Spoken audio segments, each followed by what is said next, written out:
1984 and Brave New World by Alicia. Nowadays, we live in a world that changes every minute. It seems as if everyone is becoming the best version of themselves, and with this, the world is getting better. But what if this is a lie? What if the world is actually getting worse? The center of dystopian literature is this problem.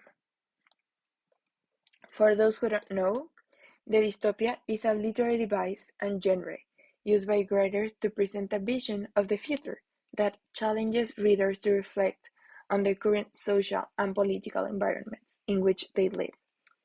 The best examples of this genre are 1984 and Brave New World. Both books talk about two different societies that we may see crazy, but the reality is that we might be closer to become one of them without even noticing it. So let's start with 1984. This book talks about a society that is controlled by a regime of fear.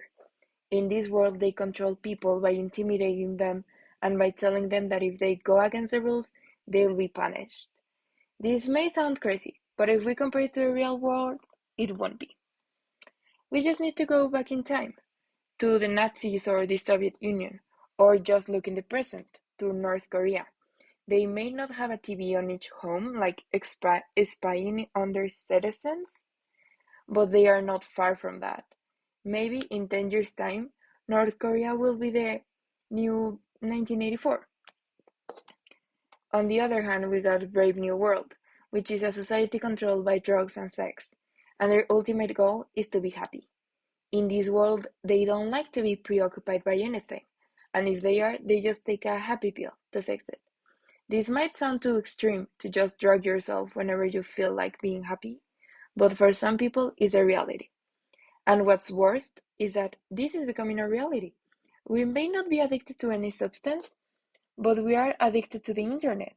The internet is a tool that in just a few years became indispensable for the whole world.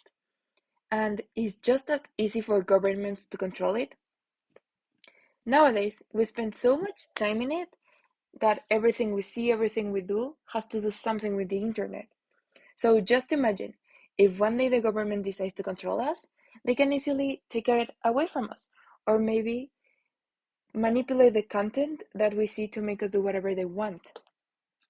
So, to conclude this, I personally think that we are closer to becoming Brave New World rather than 1984. But 1984 still has something to do with North Korea. North Korea could be right now the whole new 1984 and we don't know about it. But still, Brave New World is closer to the story for the whole world. The internet, whether we like it or not, is our drug, and we depend on it. The internet has become something essential in our lives. Maybe we can try to do things without it, but in most of the times we end up using it because it's something that we can't just take away from society. It has become something so essential in it that we live by it. So definitely we are becoming Brave New World. Therefore, do you think we could ever get to that point? Yes, I do.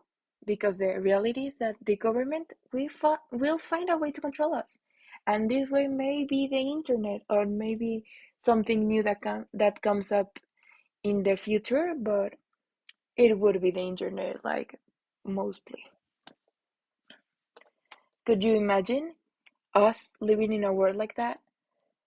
Where we are so dependent of something that we can't live without it, that with that single thing they get to control us. Sadly for me, I don't think I will be alive to see it. Or maybe I will. The world is full of uncertainties. We don't know what the future holds, but the realities these books talk about may not be as far as we think they are. Well, thanks for watching. I hope you enjoyed it. Bye!